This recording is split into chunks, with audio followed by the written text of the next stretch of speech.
ये जो आधुनिक काल है इसमें इसको कई भागों में बांटा गया, जैसे भारतेंदु युग, द्विवेदी युग, छायावाद, प्रगतिवाद, प्रयोगवाद, और एक नया है नई कविता। इस प्रकार से इसकी यात्रा जारी है। जो भारतेंदु युग है ये 1850 ईस्वी से 1900 ईस्वी तक का समय माना जाता है। इसमें भारतेंदु हरिश्चंद्र के नाम पर इस युग का नाम पड़ा, क्योंकि भारतेंदु हरिश्चंद्र काफी सक्रिय थे और इनका एक पूरा मंडल था, इसको भारतेंदु मंडल कहा जाता है। इसमें जो लेखक कवि हुए, इसमें नवजागरण हुआ, नवजागरण काल भी कहते हैं। समस्या पूर्ति की जाती थी इसमें, और पद्य की भाषा ब्रज थी और गद्य की भाषा खड़ी बोली थी। और जितनी भी गद्य विधाएं हैं उन गद्य विधाओं का विकास भी भारतेंदु युग में हुआ। गद्य का जनक भी कहा जाता है इस युग को। और इसके रचनाकार हुए हैं प्रेमघन, जो अब्र नाम से उर्दू में भी लिखते थे, बाल मुकुंद गुप्त जी, प्रताप नारायण मिश्र जी और अंबिका दत्त व्यास जी। ये सभी भारतेंदु युग के लेखक कवि हुए हैं। द्विवेदी युग जी, द्विवेदी युग में महावीर प्रसाद द्विवेदी के नाम पर इस युग का नाम पड़ा और 1900 ईस्वी से 1920 ईस्वी तक इसका समय है। इसको जागरण सुधार काल भी कहता है। जो गद्य रचना शुरू किया गया भारतेंदु युग में, उसका सुधार इस द्विवेदी युग में हुआ। द्विवेदी मंडल के कवि लेखक थे। खड़ी बोली में पद लिखा जाने लगा यहाँ, जबकि भारतेंदु युग में पद की भाषा ब्रज थी, लेकिन द्विवेदी युग में आते आते जो खड़ी बोली वो भी पद की भाषा बन गई। इतिवृत्तात्मकता मतलब जो भी था बहुत विस्तार से वर्णन किया जाता था हर चीज का। उपदेशात्मकता थी इसमें। एक पत्रिका थी, सरस्वती पत्रिका, जिसको महावीर प्रसाद द्विवेदी के संपादन में जो छपती थी। और इसी पत्रिका में ज्यादातर श्रेष्ठ रचनाएं और हिंदी गद्य का जो शुद्ध रूप आया सामने इसी के द्वारा।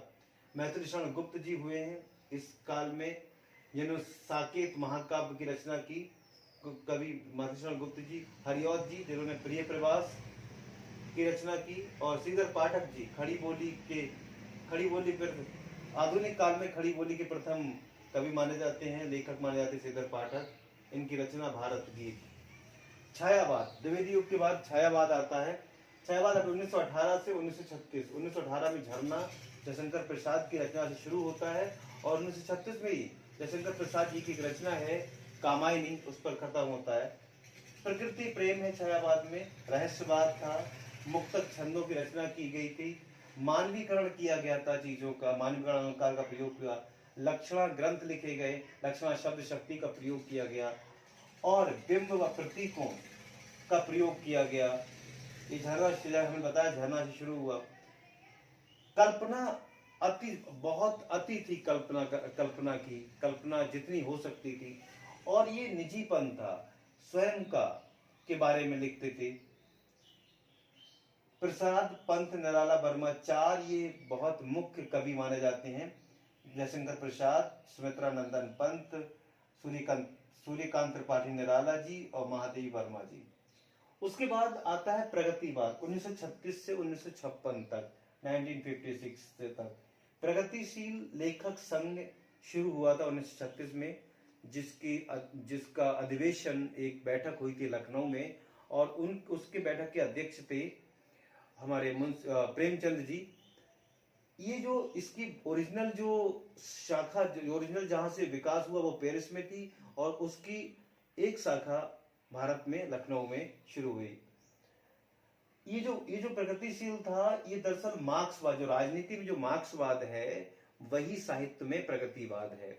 यहाँ जो शोषण हो रहा है, शोषण का विरोध किया गया, दबे कुचले वर्ग की मुक्ति की बात की गई, उनके लिए रचनाएं लिखी गई, बहुजन हिताय की बात की गई, सबका सुख, सबका भला हो, सबका सुख हो, सामाजिक भावना की बात की गई थी।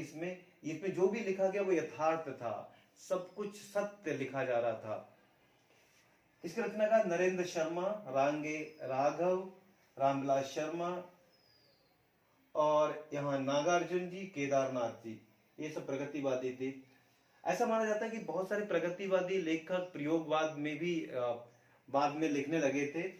प्रयोगवाद 1943 से शुरू होता है। पहला जो तार सप्तक आता है, उस तार सप्तक में 7 कवि होते थे और 4 तार सप्तक आए थे और एक सप्तक में 7 कवियों का समूह होता था और उनकी रचनाएं।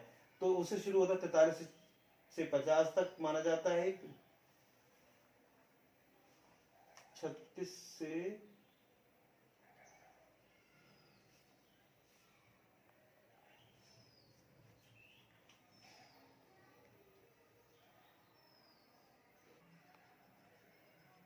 प्रगतिवाद 1936 से 1943 तक, कुछ किताबों में 1956 भी दिया क्योंकि ये काल आगे तक चलता रहा।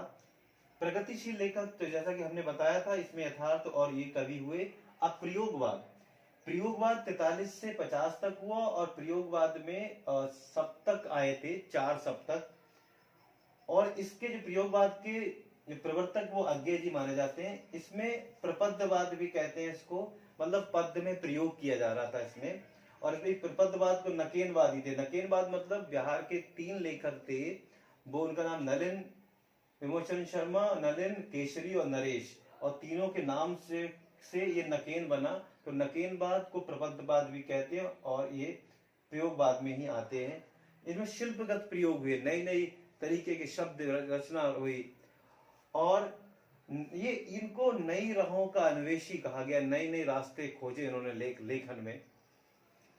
और इनको नंदलाल वाजपेयी ने कहा था, बैठे बैठाए लोगों का एक वो समूह है जो लिख रहे हैं। और 4 सप्तक हुए थे, एक 43 में, एक 51 में, 1951 में, एक 1959 में, एक 1979 में आया। 4 सप्तक आए थे।